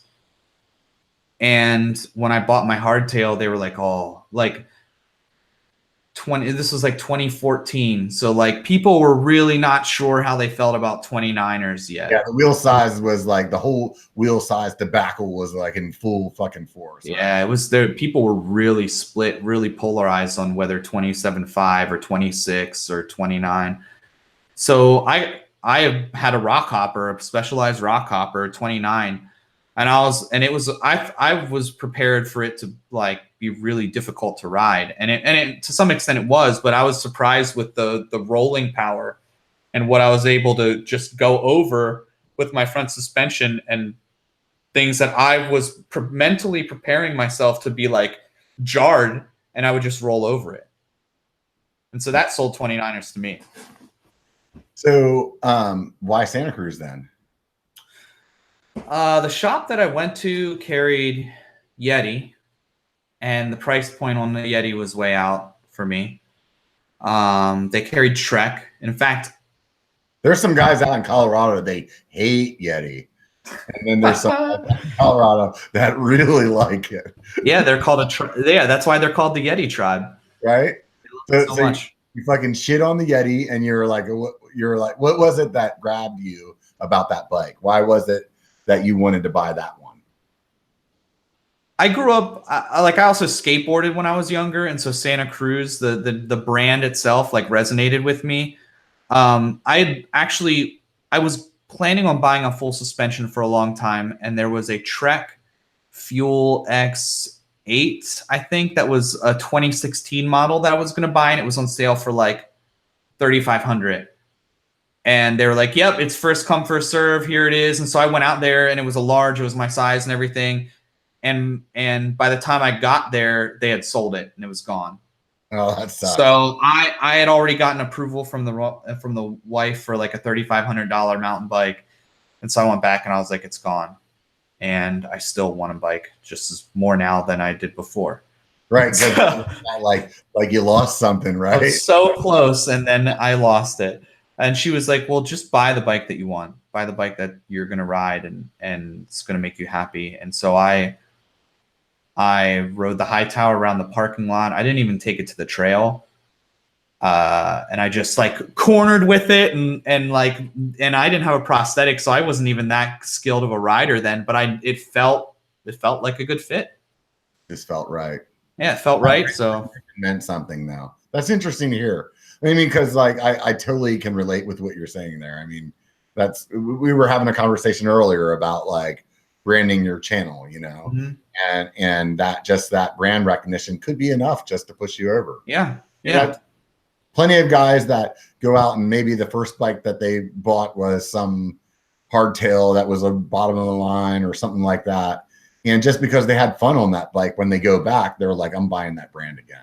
Yeah, it's why I looked at when I first started riding again and I bought that hardtail, I was looking at KHS full suspensions, not because I knew anything about how well they were constructed or anything. I just knew that I had it when I was a kid. And so that branding, like that sentimentality, like stuck with me. Yeah, no, it totally is that way. When I got back into riding, I went into the shop and it was like they had this one bike. I think it was a Specialized. It was probably like it was one of the Specialized, the full suspension, like stump jumper or something like that. And that was like the New Year model. And then, but you know, like the New Year model is always more expensive than the last year's model that they're trying to get rid of. And there was a last year's model of a Cannondale Prophet. And that was like, you got more bang for the buck because it was like marked down. And when I rode both the bikes, they both felt good. But that Cannondale Prophet had a lefty on it, which looked weird as fuck. But there was that guy that I was talking about earlier that was in our group back in the 90s that had that full suspension bike. It was a Cannondale. And so it was like that kind of was in my head. And I was like, oh, yeah, that was a really good bike. That was like the best bike.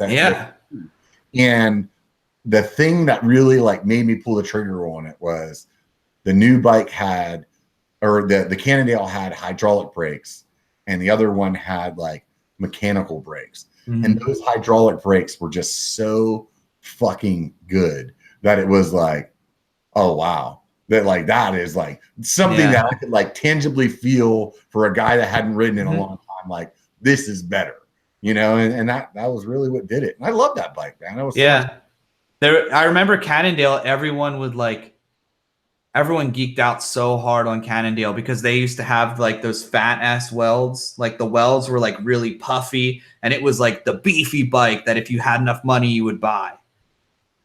Yeah, it's sad to see that company has like, I hate to say this. I mean, for all intents and purposes, it just is not what it was before. You know, they used to be all American made. And I think whenever they got bought out by whoever the conglomerate was, like they're still making good bikes. If you're riding a Cannondale, you're not in the wrong. You know what I mean? But it's definitely like something's lost. And I can't put a finger on it. But it's definitely like, it's kind of like Mongoose, dude. Like when we were kids back in the day, dude, like you would have beat somebody out and took their shoes for a fucking Mongoose decade, bro, right?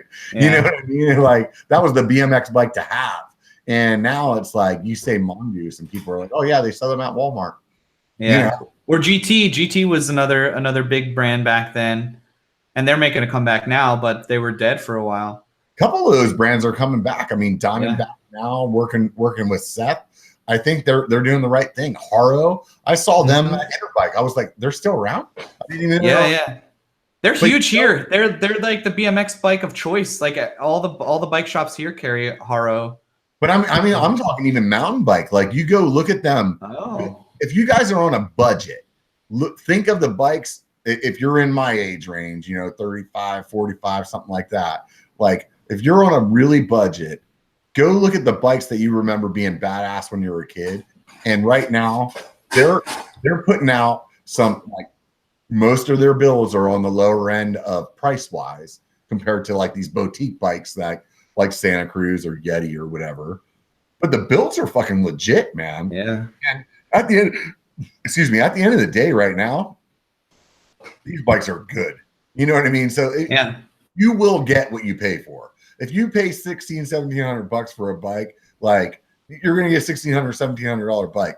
But those companies, I feel like, are putting a little bit more value into that because they're trying to rebuild their brand. Yeah, Fuji is another one. Fuji was one that was like almost like borderline Walmart type of bike. Not that there's anything wrong with that. It was just not a boutique brand. And now they have like Brian's friend Lauren Gregg runs their race team, and she's a former racer. My buddy Jimmy races for Fuji. Like they have like a really nice enduro race team right now. That's funny. I didn't know that about them. Honestly, I always thought Fuji was one of those like boutique brands. They're not. All I knew is that my mom had a Fuji hardtail, and Fuji made road bikes for a while. And my understanding was that they were like the Nishiki, like the lower end. Oh, yeah. So I never knew anything about Fuji. So whenever I heard the name, I was like, oh, yeah, must be good because I've never heard of them. So they're probably like special. Yeah. Well, now I think they have a really nice enduro. I mean, they have an enduro race team, and I think they have really nice enduro bikes, supposedly. So yeah, it's funny. I think that if you go out and you buy any bike right now, what you're gonna get what you paid for, no matter what. Whatever your budget is, spend that. Don't feel like you need to go out and spend more. Like don't feel like you need to break the bank. Like the extra parts that you're gonna get for another $500 are either gonna A, break because it's mountain biking, or B, not make a fucking difference. So like just get what you can afford and go ride. And then once you're riding, then you'll know, hey, I do like this, or I don't like this. But at the end of the day, like, dude, buy anything. Whatever your budget is, buy it. And then like you said, it's the engine. It's not it's totally the engine, man. I mean, I still ride with some guys that are riding bikes that are like 15 years old that will fucking wax me left and or like you go out on your like mid-travel full suspension bike, and some older dude with a pot belly on a full rigid just blasts by you, and you're like, well, okay. Yeah, and it's a single speed, and you're like, oh, thanks. Yeah, you're like, oh, it's clearly not the several $1,000 bike that I have. Yeah, definitely. That is the truth for sure. So where do you want to see your channel go, dude? Oh man, people have been asking me that lately. Like when you do business, you're always supposed to have like a 5-year plan. Yeah. I don't have an end game. I'll say that. That's my problem too. Is like I honestly like I am so like what you said earlier, focused on just the next goal that I really haven't done enough. Like I haven't taken the time to sit down and think about the long game. Yeah.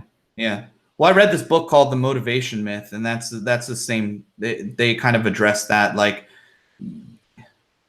if you set a goal of I'm gonna do this thing by this certain time, or at the end of before I die, I'm gonna do this thing, you're gonna disappoint yourself. You're only gonna do a fraction of the things that you wanted to do by any certain timeline.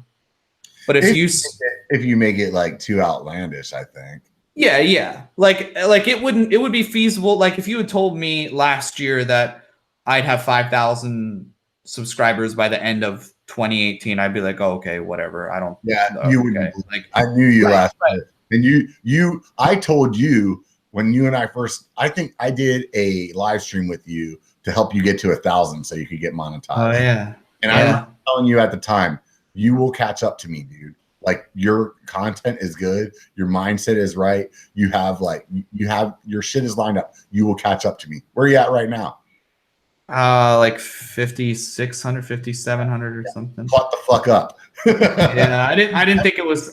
So my point is like you set things, and even with YouTube, you don't set things that are specific to numbers on YouTube. You set things like I'm gonna do one video a week, every week for 52 weeks, or I'm gonna, if it has to do with just bike riding, I'm gonna go out and I'm gonna clean one feature that I didn't the last time I rode there, or I'm gonna go and get one PR on Strava for one of the 30 segments for this ride.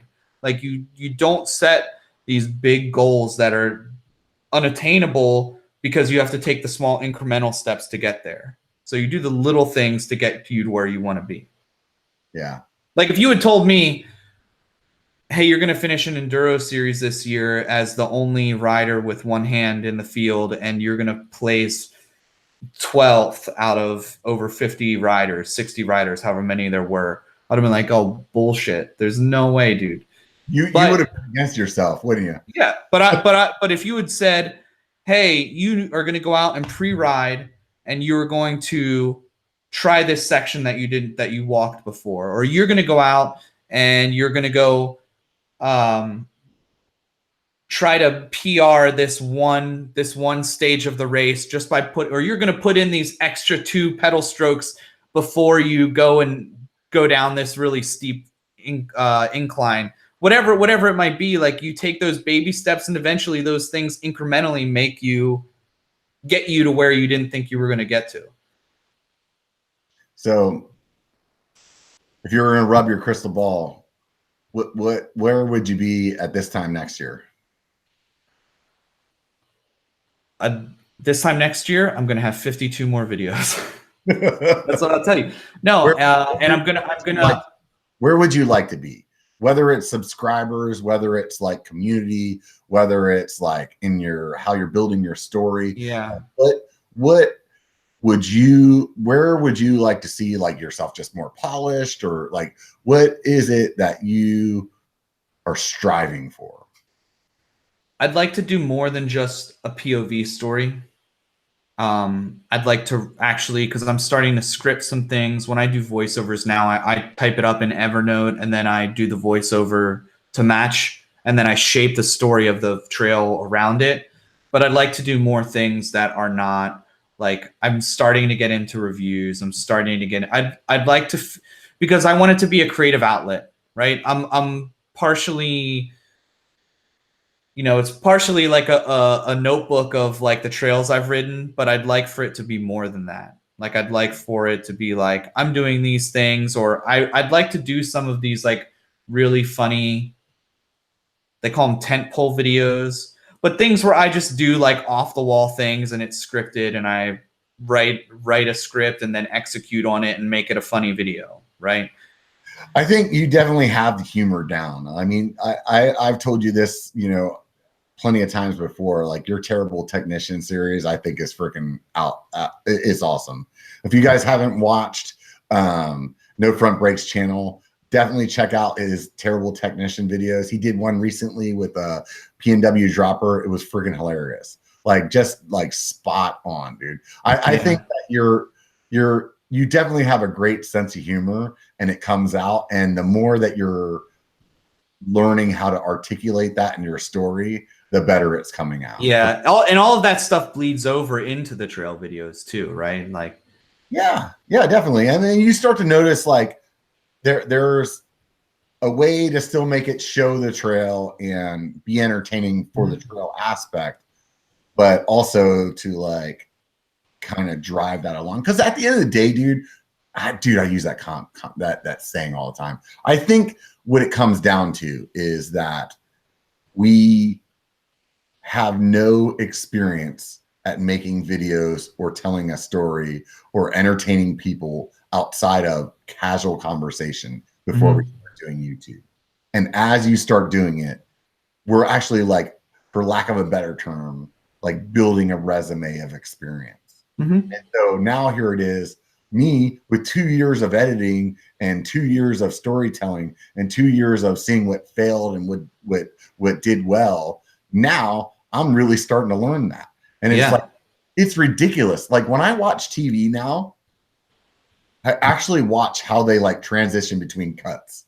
And I watch, like how they like came into the scene, and I'm like, this is like fucking ruining TV. Yeah. And it's funny, in the past like 3 to 6 months, I can't tell you how many times I've used this phrase. It's really cool how they used fill in the blank as a storytelling device. Yeah. Like, shut up about storytelling devices. Just watch TV and enjoy it. Yeah. Katie and I will be watching something, and like let's just say it's something like intense, like House of Cards or something like that. And I'll be like, oh wow. And she'll be like, what? Like she missed something. And I'm like, did you see how they panned up the stairs whenever they she's like, what the hell are you talking about? I'm like, no, it was really cool. Like, and I'm thinking, how did they get the camera to do that? And I'm like, just like totally not in the story at all. They're like, it's the ADD in me, but it's like I am paying attention to it. Or you watch something and you're like, they just did something cool there. Was that a J cut or an L cut? Like, shut up. They did something, just move on to the next thing, keep watching it and be amused. But yeah, that's what I want to do in the next year. I'd like to keep growing my Patreon community because those not only because that helps my channel become more sustainable, but those are the people like they're like your core. They're your core people. Like Brian BKXC always says, like if you just create your content, your people are going to find you, right? And so I don't really push my Patreon ever. I just say, hey, it's there. I mention it every now and then, but I don't ever like have like a big strong campaign to go get a whole bunch of new people. I haven't changed my tiers a whole hell of a lot since I started it. Like your people are going to find you, and so I'd like to keep building that community because they give me a lot of great feedback, and those are the people that are the most familiar with my content, so they're the best people to give me advice on what I should be doing. But I'd also like to keep getting into that, like having a good narrative in my story and building things that feel like they're more produced instead of here's another set of clips from point A to point B. Yeah, no, I hear you there. And like speaking to the Patreon thing, it's like it is tough to ask people to freaking give you money. I know. Like, one of the things that I am going to start doing, and all of you guys, I'm okay with getting roasted on this, but I, for a long time, would never say like and subscribe in my videos. And I hate it. I hate it when people tell me that. I hate it when I watch videos say that. It just gets under my fucking skin. I'm like, yeah, I get it. I watch YouTube. I know how it works. But this is the thing, man. That hitting the button of liking it. So you guys are listening right now, better hit the like button. Hitting that button of the liking or hitting that button to subscribe, that unfortunately is really fucking motivating. Yeah. So like if you get on your channel and you have, watched over 3 videos that you spent God knows how much time on, and your subscriber count's not going up, or you made that one video and you really were happy about it and it has like 10 likes out of like 3,000 views, you're like, well, man, I'm obviously not doing well. And they're like, it is so easy to just beat yourself up on these like algorithm kind of stats, Mm-hmm. I'm shameless about that part of it because it doesn't cost anybody any money. So whatever, I'll say it, but I won't. It's hard. It's also hard for me, and you're probably in the same boat. When you say I have this Patreon, you can come check it out if you feel like it's hard for me to really like put steam behind that because I have friends that like Brian and Alex, like Seth, BCPOV, Lone Ranger, like there are people whose livelihood is like part of their action. Like I'm just hoping to have a Patreon just so I can pay for like Epidemic Sound for music or for my cloud hosting or for like some of the props that I use. I went to Home Depot twice today to buy little pieces of hardware to film this next video. But there are people whose like lives and families are based off of their Patreon. So who am I to be like, oh yeah, I have a full-time job, I have a family and a house or whatever, but I have a full-time job. So, come give me $1 a month or whatever, where there are people that I really, I want people to give money monthly to my friends as much as I would like them to. What I do in that aspect is I am on Patreon for like at this point probably like 5, 6, 7, 8 other people. So I feel like I can't ask somebody else to do something that I wouldn't do.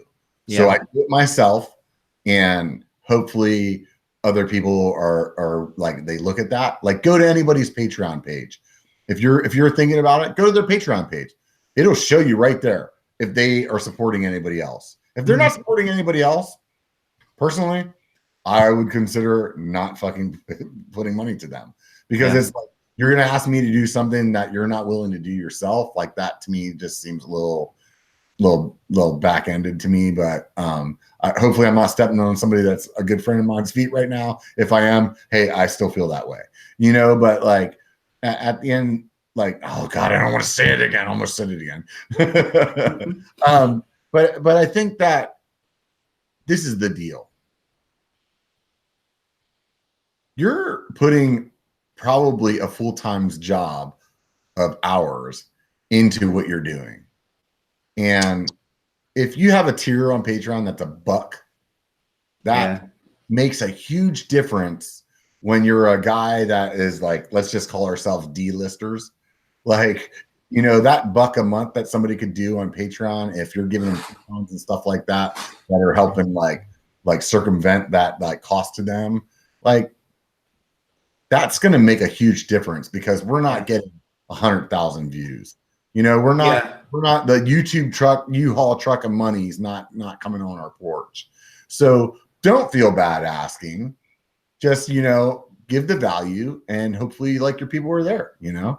Yeah, and that's the thing is that people don't realize the impact of just that. Because like if you get 5 $1 Patreon people, that's the same as hustling to make, what is it, CPM is like $1 is every like 3,000 to 4,000 views.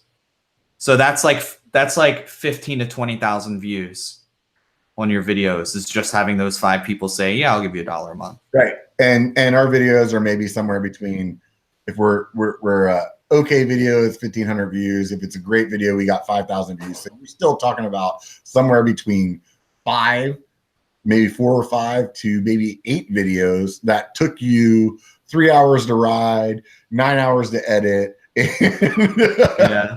And so it is what it is. I feel like I'm beating a dead horse there. Yeah. I don't want to fucking make everybody. I'm realizing that it's that as you change, as I'm trying to like change up my format to get away, like I'll still do writing and that'll be a part of it. But as I'm trying to like do some of these, like, because I listen to a lot of comedy podcasts and I watch a lot of comedy like on Netflix and stuff. So as I have these ideas for like pretty stupid videos that I think will be really funny, I'm realizing how much time it takes to plan and film them. It's an insane amount of time, way more time than me going out and writing and then editing it together into a story. Yeah. I when I first started, I did an interview with Gene. I think I had Gene from Regular Guy Mountain Biking. I always fuck it up whenever I say his channel name. Hopefully I said it right. Yeah, that's it. Regular Guy Mountain Biking. And I think I asked him, either it was on the interview or off the interview, it was like, how long do you take to edit? And he's like, I usually tell people it's 3 times as much time as it took me to ride. Mm-hmm. And as much as I don't want to say that's true, every time I think about it, it is. Mm-hmm. So it's a 3-hour ride. It's 9 hours of editing, getting your thumbnail, getting your like all your shit in a row, like writing your show more, getting the links for Amazon or whatever. Like it all adds up, man. So either way, dude, this is the deal. I really appreciate you taking the time to sit down here with me today. We're rounding the 2-hour mark right now. I wanted to make sure that I let people know. I actually have B1KER Bar booked out into January, and I realized that I never tell people what next week is going to be.